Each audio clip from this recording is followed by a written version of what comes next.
이제 그러면 혹시 이종구 의원의 발언과 무관하게 지지율이 충분히 오르지 않으면 유승민 후보가 완주하지 못할 가능성도 있나?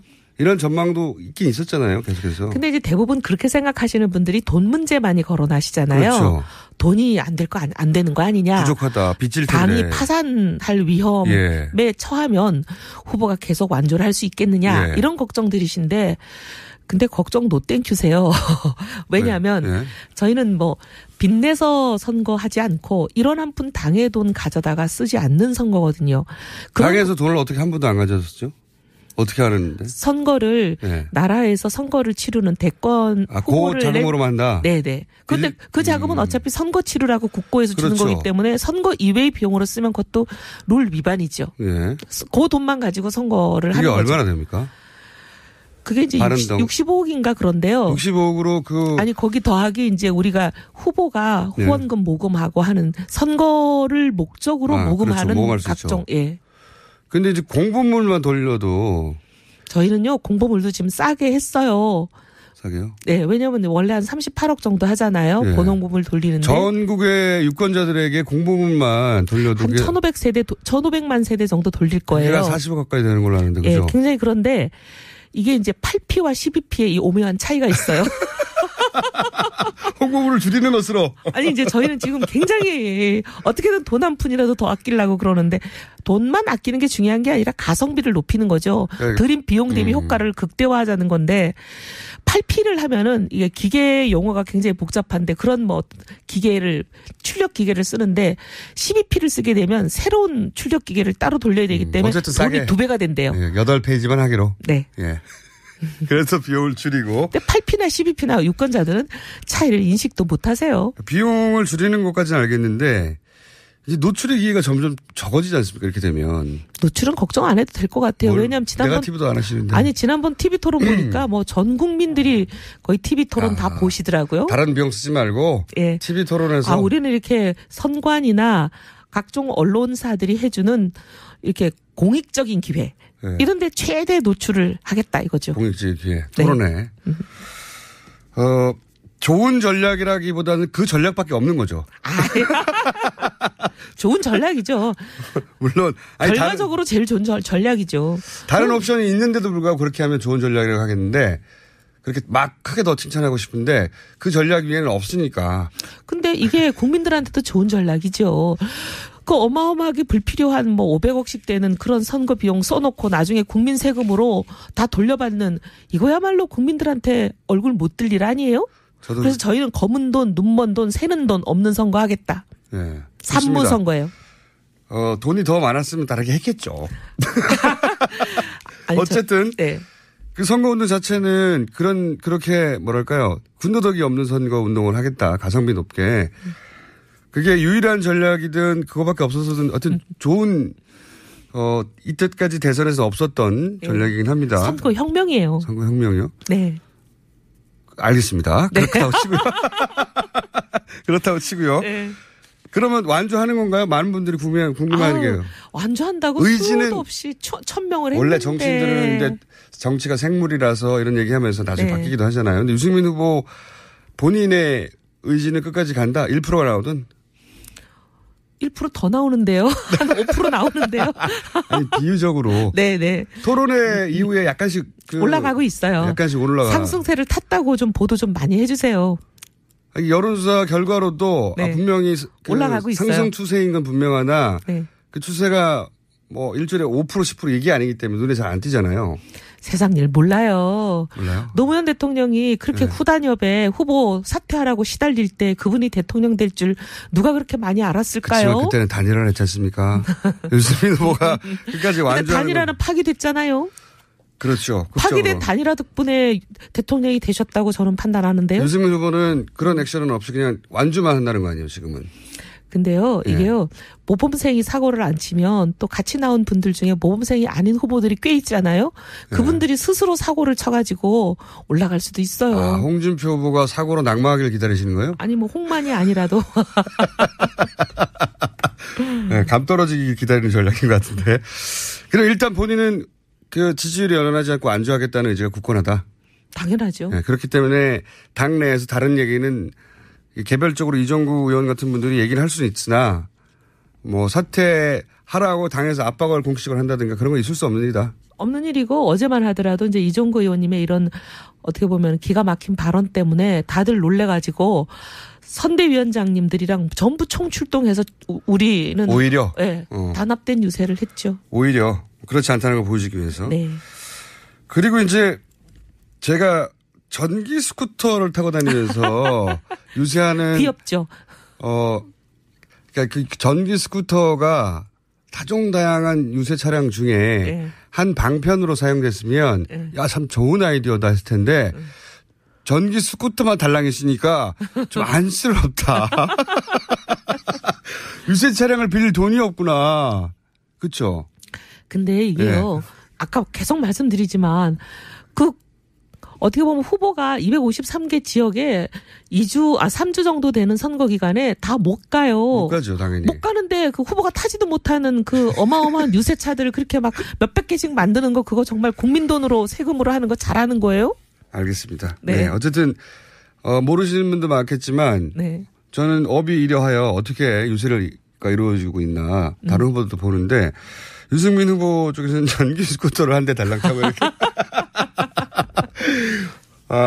재밌었어요, 근데. 그래도 뭐 이목도 끌고, 그 다음에 국민들도 신선하게 느끼시고, 그리고 이게 이제 골목골목을 잘 다닐 수 있거든요. 맞습니다. 그 대형 유해차는 그 사람도 별로 없는 어마어마한 그 8차선 뭐 이런 도로에만 서 있을 수밖에 없지만. 하고요. 예. 근데 네. 이거는 전기 스쿠터는 첫째 시끄럽지도 않아요. 소리도 안 나요. 조용히 다니면서 그 시장 골목골목을 다 다니면서 맞다, 모든 맞다. 국민을 다 만날 수 있어요. 맞다, 얼마나 맞다. 좋은데요. 네. 그래도 짠하긴 했어요. 짠하면 표를 좀 주셔요.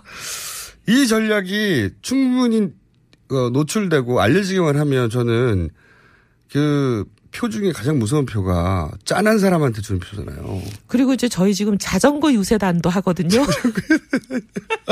너무 친환경적인 거 아니에요? 친환경이 나쁜 거예요? 네, 좋은 거죠. 네. 보통은 유럽의 녹색당 같은 데서 하는 전략을. 보수당이 친환경 이렇게 캠페인을 하는 거는 많이 보도해 주세요. 아니, 보도할 내용이라고 봅니다. 네. 자꾸 말씀드리지만 다른 선택이 있는데도 불구하고 그렇게 했을 때 크게 보도됐을 텐데 그거밖에 없어서 그걸 한 것 같아가지고. 자, 이건 또 어떻습니까? 그럼 이제 완주하겠다는 이제는 충분히 알겠고요. 토론회가 끝나고 나서 당내에 분위기가 좀 업됐을 거 아니에요. 유승민 후보 잘한다고. 네. 네. 예? 근데 뭐 저희는 워낙 알고 있었으니까 별로 뭐 새로운 뉴스가 아니에요. 네. 약간 거만해지네요. 대목에서. 그러면 지난 토론회에 그 국민의당이 아니죠. 바른정당 내부의 평가는 어땠어요? 전략을 이렇게 잡아가야 되겠다. 뭐 그 감독 늘박이 있었을 거 아닙니까? 그게 가장 큰 유세인데 지금 보니까. 네, 저희로서는 굉장히 이제 국민들에게 노출될 수 있는 어떻게 보면 최대의 기회거든요. 네. 그래서 이 기회를 많이 10분 활용하자. 네. 그래서 토론에서 후보가 좀 더 본인의 실력과 능력을 보일 수 있는 여러 가지 방법을 고민해보자. 이런 식인데 다행히 선관위가 그동안 저희들이 늘 주장했던 스탠딩 토론 받아들여 주셨는데 이 스탠딩 토론이 아무래도 후보의 실력 차가 극명하게 날 수 있는 부분이잖아요. 근데 다른 후보들은 처음 해보시는 건지 모르겠지만 저희는 잘 아시다시피 우리 경선 토론을 다 이걸로 했잖아요. 그때 그 남경필 제가 그 봤거든요. 네. 재밌었어요. 토론회 굉장히. 네, 남경필 후보 훌륭한 후보예요. 남경필 후보와 유승민 후보의 토론회는 그냥 심심할 때 한번 보세요. 우리나라 경선 사상 이렇게 재밌게 토론회가 이루어진 건 저희가 토론혁명, 선거혁명 한다니까요. 근데 아무도 안 봐서 문제지만 그 토론은 서로 넥타이 딱 풀고 일어서가지고 네, 계속 미국의 대선 후보들이 마지막에 하는 토론처럼 했어요. 네. 근데 내용도 재밌었고. 네. 굉장히 밀도 있는 토론이었는데 아무도 안 봤어요. 근데 이제 오늘 저녁이죠? 오늘 저녁은 온 국민이 보실 거예요. 알겠습니다. 누가 옆에 써준 대로만 읽어왔는지, 누가 자기 타겟이 어딥니까? 1번 타겟이? 뭐 다 아실 텐데 그러세요. 모릅니다, 저는.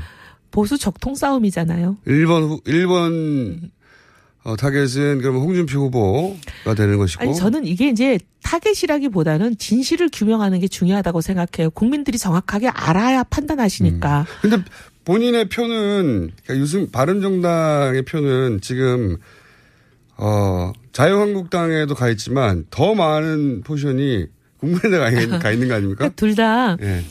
진실을 밝히는 게 중요하다고 생각하는데 홍 후보는 사실 탄핵이 오게 만든 어떻게 보면 그 친박 세력들 그 사람들과 같이 한편이 돼서 권력에 겹불을 쬐 사람이거든요. 겹불을 쬐다? 그랬죠. 예. 공천 한 번 떨어진 적 없고 어디 한 번 뭐 핍박받은 적이 있습니까? 그건 그리고 사실 제가 보기에는 홍준표 후보를 뭐랄까요. 지지하기 위해서 하는 발언이 아니라 그럴 리는 없잖아요. 덕본 건 없죠. 이번 정권 안에서. 아니 그렇지만 피해본 것도 없어요. 공천 다 받았죠. 언제 한번 공천 못 받은 적 있어요? 거기다가 박완수라는 사람으로 이미 내정돼 있던 그 경남지사 보궐선거에서 그분을 그냥 날려버리고 공천을 내리 꽂아주는 그런 특혜까지 받았는데 그게 왜 겹불 짠 게 없어요? 자기 힘으로 제가 됐다고 보긴 하는데 상당 정도. 공천은 그렇지 않죠. 선거는 몰라도. 어쨌든. 예. 그러니까 이제 그렇게 바라보시고 있고. 홍 후보 경우에는 권력이 시퍼럴 때 잘못 가면 잘못이라고 얘기하는 게 의인이지 그게 배신이 아니잖아요. 근데 그것을 자기 한 자리가 겁이 나서 말을 못하고 입 다물고 있었던 사람들. 하지만 유승민 후보는 그런 사람들이 연연하지 않고 얘기를 했다. 그런 홍 후보야말로 어떻게 보면 이 정말 보수의 오늘 이 괴멸의 위기를 만든 사람들 중에 하나라고도 볼 수 있는 거죠. 자, 그러면은 그 또 다른 라이벌로. 안 후보의 경우는 보니까 이 후보는 당에 이렇게 얹혀 있는 것 같아요. 당을 장악하지도 못하고.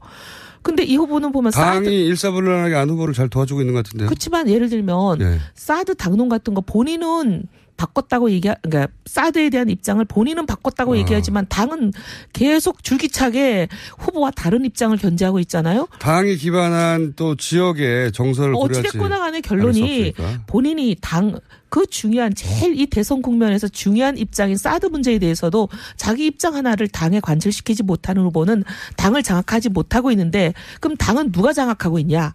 결국 DJ 노무현 정부에서 장관하시고 그다음에 대권 후보하시고 비서실장 하셨던 그런 분들이 지금 줄줄이 당의 주인이 되어 계시는 분. 박지원 대표를 말씀하시는 네, 그렇죠. 박지원뿐만이 아니라 정동영, 천정배 다 그런 분들 아니에요? 자유한국당하고 바른정당은 안철수 후보와 박지원 대표를 연결하는 전략을 계속 구사하시는 것 같아요. 그죠? 박지원 대표뿐만이 아니라 정동영 지금 선거대책위원장인가 그분도 계시고 천정배 전 장관님도 계시고 다 DJ 노무현 정부에 소위 보수들이 기겁하는 대북 정책 하시고 보수들이 기겁하는 여러 가지 이제 안보에 관한 불안한 일들을 하셨던 분들이에요. 근데 지금 보수가 국민의당을 지지한다고요? 근데 안철수 후보는 거기 얹혀 있고 결국 만약에 안철수 후보가 설사 그럴 일은 없지만 당선이 되신다면